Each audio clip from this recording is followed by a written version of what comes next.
One IT worker kept warning management that their system was falling apart, until he stopped warning and started doing exactly what they asked.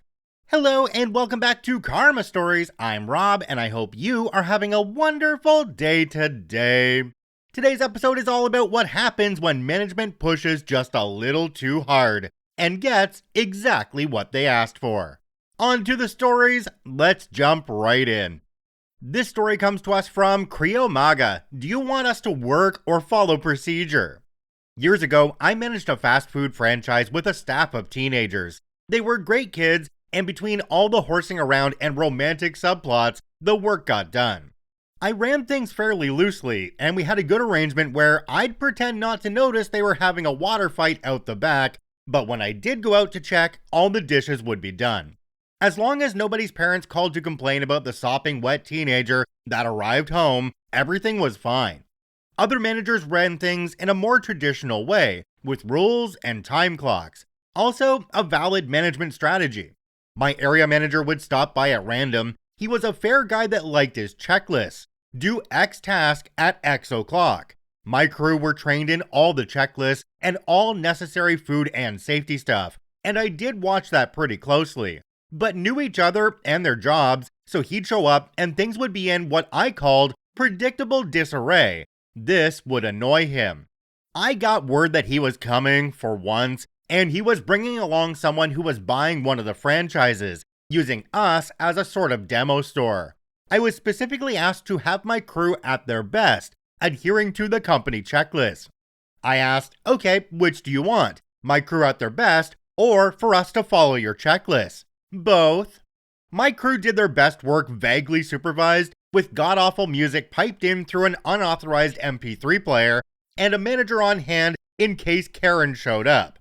Water fights and crude insults on the fridge door were common, and they'd routinely lock each other in the walk-in freezer. I was fine with all this, because when a bus of hungry football fans showed up 20 minutes to closing and ordered a feast, my crew hustled, and we still got out on time. They knew their crap and did it their way. My cashiers would trade based on their needs, so everyone got a moment to have a drink or pee without interrupting service. My line cook would run all 3 stations from his station, ensuring perfect coordination and hot fresh food. I only interfered when it was necessary and was able to be backup for everyone. But stick to the company issued checklist? Okay. I pulled everyone off the line individually and reviewed the appropriate checklist with them to make sure everyone knew what they were supposed to be doing. I passed on the order that today's shift was to be run using the checklist, and everyone should do the best they could. It was chaos. Dinner rush hit and brought a slew of just off-duty paramedics from the nearby hospital, fresh off shift, tired from a training session, and hungry. But my checklist planning had only allowed for a Tuesday night dinner rush of people on their way home picking up dinner. I had reserves, but without a crew who worked in sync, each taking the spot they were best suited to, I was stuck with bodies in slots doing the best they could. I had my newest crew member in the drive-thru being shouted at by customers sick of waiting, my best line cook standing miserably by the fryer, and the bubbly pair that usually handle the front counter having alternate nervous breakdowns in the drinks fridge.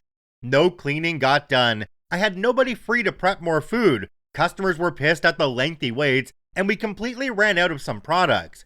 Instead of the usual finish time, my crew got 2 hours overtime before I sent them home, and took a photo of the remaining devastation to send to the area manager, who was already regretting his instructions. The new franchise owner had been disappointed at the staff's lack of initiative dealing with an unexpectedly busy shift, and felt it was a lack of effective training. He was also uncomfortable at the amount of running around shouting a manager has to do when things turn to absolute crap. I got a coffee the next morning, and something that could have been an apology if you squinted. My crew got a round of frozen Cokes, and "are you following the checklist" became the new way to say someone had screwed up. So it kind of makes me wonder on this one, because OP said there were other managers that did things by the book. Did the people working for OP only always work for OP? Because it seemed like when they tried to do things by the book, everything just absolutely fell apart. Are you telling me that when these same people worked for the other managers, everything went to crap then as well? I don't think so, because if that were the case, they probably wouldn't still be there. I would love to know what you all think on this one though. If you're on YouTube or on Spotify, you can comment down below and let me know your thoughts on this story. And now that we're out of that mess, it's the perfect time for a quick break. This episode is brought to you by my CanadianRob's workshop, where every pen is handcrafted one at a time. I mix the resin, pour the blanks, turn them on the lathe, and polish each one to a glossy finish. No mass production, no shortcuts, just beautiful, one-of-a-kind writing instruments that actually feel good in your hand. Whether it's wood or epoxy, you're not just getting a pen, you're getting a statement piece. Check them out now at CanadianRob.com and grab yours before it's gone. One guy tried to do the right thing and ask a cop a simple question, but the rookie on duty decided to make it the power trip of a lifetime. This story comes to us from T. Collins 317. Dump that beer? Okay. Reading another post reminded me of this encounter a long time ago when I was 19 or 20. A little backstory, at the time, my driver's license was altered to make me 21. But if you looked close, you could tell. However, the 7-Eleven near my house had previously carded me, so never carded me again. Also, in San Diego, there was a huge annual fireworks show that would be set to fire from the stadium in Mission Valley. Those that lived in the area knew there were places on top of the hills overlooking the valley that had an excellent viewpoint of the show, and we'd just sit on the grass and watch it for free. During those events, about 5 streets all closest to this overlook area were blocked off for a block party. The police manned the barricades. To drive in, you had to show ID to prove you lived in the blocked off section, but anyone can walk or bike in. Now, on this evening, I bought 2 beers for the show with cash. I was on my bike and left my wallet at home. I had about 2/3 of one beer already drank when I'm getting close to the barricade. I was thinking the bike is still considered a vehicle and having an open container might be illegal. So instead of just biking through, which I could have done easily, I stopped to ask the cop about the open container thing. And instead of answering, she got very confrontational. Also, I later learned that cops assigned to these barricades are the rookies. Here's the dialogue. First thing she says, "How old are you?" 21. "Let me see some ID." "I didn't bring it. I live just 3 blocks from here." "I need to see ID now." "I don't have it." "You're going to have to dispose of that beer." "What?" "Look, I came up to you to prevent trouble." "You need to dispose of that beer now." "Okay," and I chugged the last of the beer. "No, not that way." "Oh," and gave her my best dumb teenager look. She's mad now. "What's in the bag?" Knowing I couldn't pull that same trick twice. "A Pepsi." "Let me see." "Do you have a warrant?" I didn't know crap about laws except for what I saw on TV. "Open the bag. Only if you have a warrant. If you don't let me see, I'm gonna call for backup." "Then call your backup." "Wait right here." "Okay." So about 5 minutes later, a patrol car with 2 male cops pulls up on the edge of the barricade and waves me over. One of them talks to me. "How old are you?" 21. "Go ahead and get out of here." I walked back over to where I parked my bike, gave the rookie a smile, and rode away. I think the rookie was about to have a stroke. This was the big bust of her career getting away. I'm just laughing on the inside knowing I just got away with it. Okay, so even if the rookie is only working a barricade into a block party, should they not have a more experienced officer there with them, keeping an eye on them, and making sure they're doing things properly? You don't just let the rookie do things on their own. They could make bad decisions, like the ones that this rookie made. Although, let's be perfectly honest here, this rookie didn't put hands on OP, didn't slam them down on the ground and tell them to stop resisting, so it wasn't all that bad. When management tried to claw back one employee's vacation time, he followed every rule to the letter and made sure they paid for it. This story comes to us from Book of Mormon Project. You want to take my holiday entitlements away? 30 years ago, when I was only about 20, I worked for a software company. It was a pretty rubbish company. Their software was rubbish because they'd employ trainees and get them to do the development on it without a senior first checking their work. Needless to say, the app often had problems. Every other month, a memo would go out to all programmers asking us to come and work the weekend, and that any time we work won't be compensated with overtime, but instead, we can have the same amount of time off work later with pay, time in lieu. I never used to take holidays, but due to undiagnosed depression, I would often have a random day off as a sick day instead. One month, my manager called me in and told me that there were problems with the software that needed fixing urgently, and because we were approaching the end of the year, he was talking to everyone who'd had too much time off sick and taking holiday entitlement off of them. I don't recall the number of days entitlement I had, but after deducting my unauthorized illness from my holidays, I had only about 3 days left. I was told the aim was to stop people taking holidays they were entitled to and would have to take before the year ended and they lost it, thus giving them more work hours to fix the software. I explained to my manager that I had no intentions of booking any of my holiday and would happily work those days, plus any additional required weekends, as I often did, but he insisted that this is what he had to do. I explained to him that I don't book holidays, I don't claim my time in lieu, and I just have a day off when I'm having a bad day. Ultimately, the company gains from this because I work more days than I'm paid for, and I don't like them treating me this way, and if they do it, then I won't work time in lieu for them again. But he insisted that from now on, all days off must be genuine illness or booked in advance, and that overtime work would be paid as time off in lieu. I asked him how many holiday days he was taking away and how many days in lieu I was owed. So I let him take my holiday away, leaving me with 3. I then asked to book those 3 days of holiday off, plus claimed the 7 days in lieu I otherwise wouldn't have taken. Part 2, so now you want to pay overtime, kind of. The directors weren't happy with how their plan to get more work had backfired, so sent out a new memo.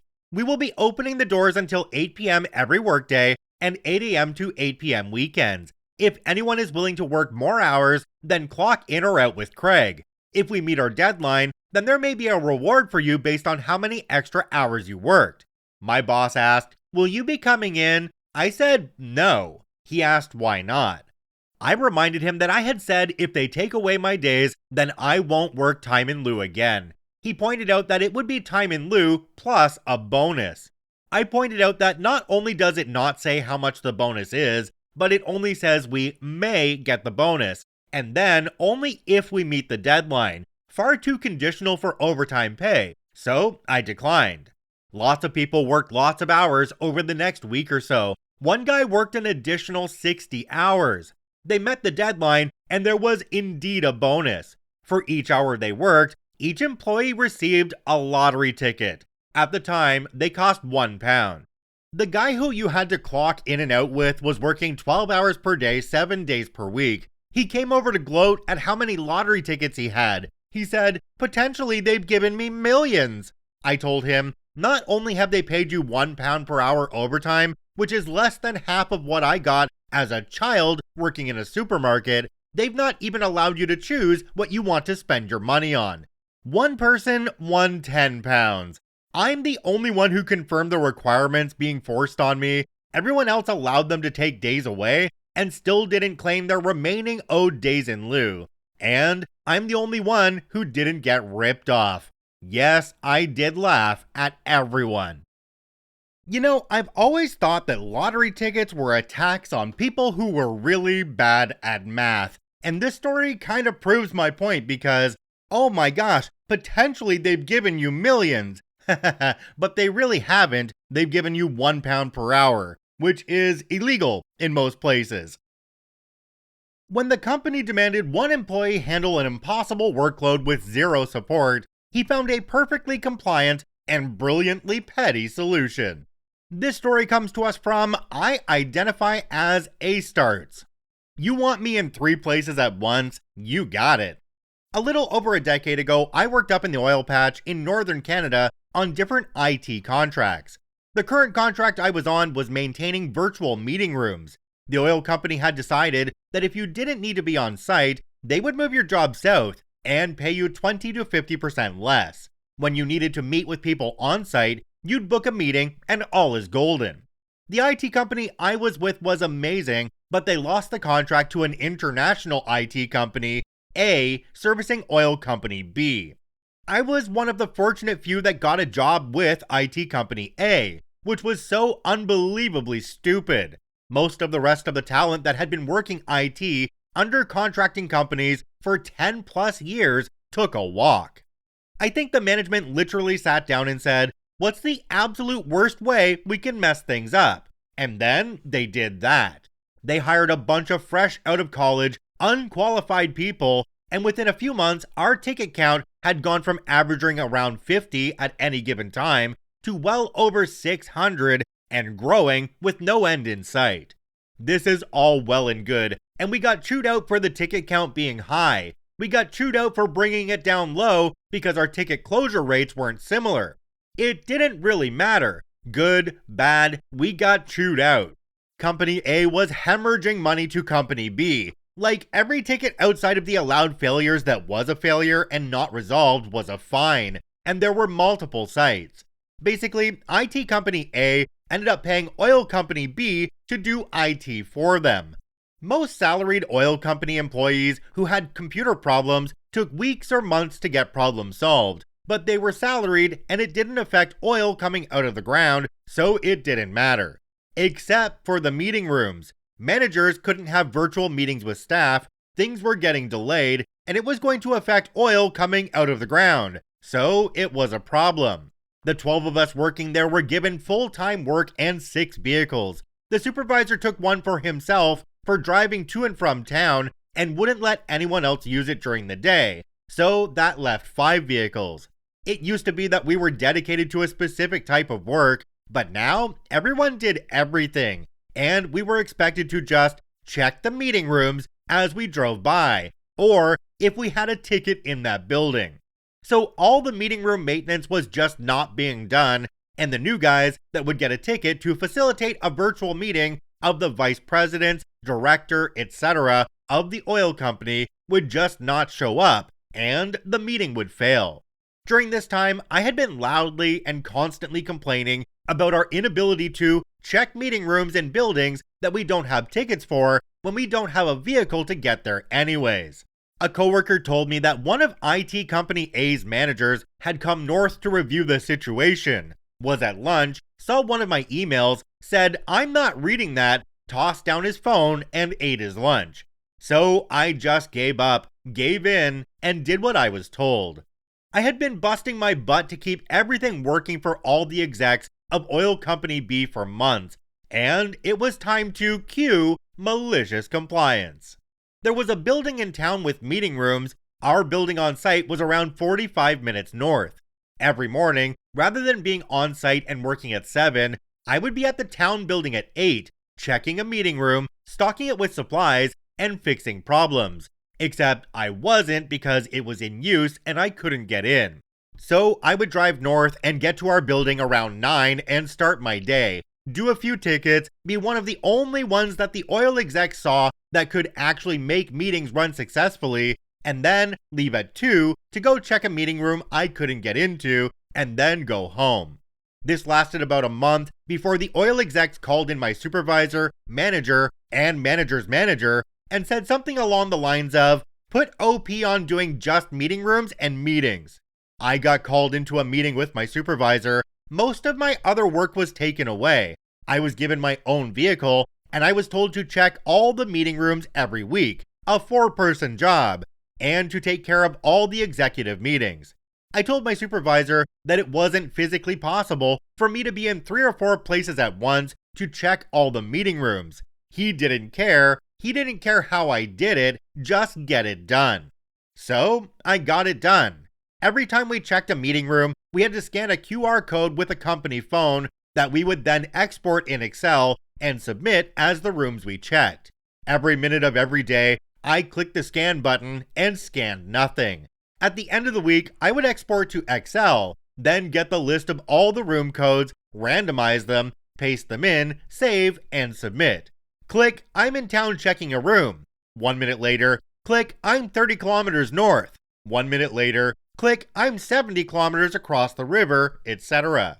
I breezed through the rest of my stay there, attending executive meetings and keeping them happy, starting late and ending early, with my own dedicated vehicle. I applied for a new job, was approved, and just had to wait on the background check. My start date was given at about 6 months out, and I was set. I planned a 3-week vacation at IT Company A months in advance, and then on my last day before vacation, I handed in my 3 weeks notice and left. I had made some good friends there. I kept getting invited to the social events for some time, and my understanding from the new people is that they ended up hiring more people, had to put 4 people on meeting rooms, and still couldn't get the work done because no one ever bothered to learn it. Eventually, the IT company lost the contract. Jumping down to the comments on this one, we have one from a user called Lord Jeebus the 7th. It says, why were there so many problems with the meeting rooms? I worked at the same company for 10 years, and in that time, the only time anyone from IT showed up to the meeting rooms was when they were renovated and new equipment installed. OP responded and said, it's not the meeting rooms, it's the use of them. On an invite, you could click to join the meeting and use the mic and speaker in the room, and you could join by phone. Often, many of the people attending were not computer literate and would do both, so there would be bad feedback and none of the attendees would know how to fix it. So are you telling me there wasn't like an office admin in the building with these meeting rooms that could go in and fix this issue? This isn't an IT thing, really. This is a training problem. The people that are using the room just don't know how to use it properly, and it would be a 5-minute training session to get them to learn how to use it properly. And then OP wouldn't have to be in every single meeting room all the time to make sure all the meetings go well.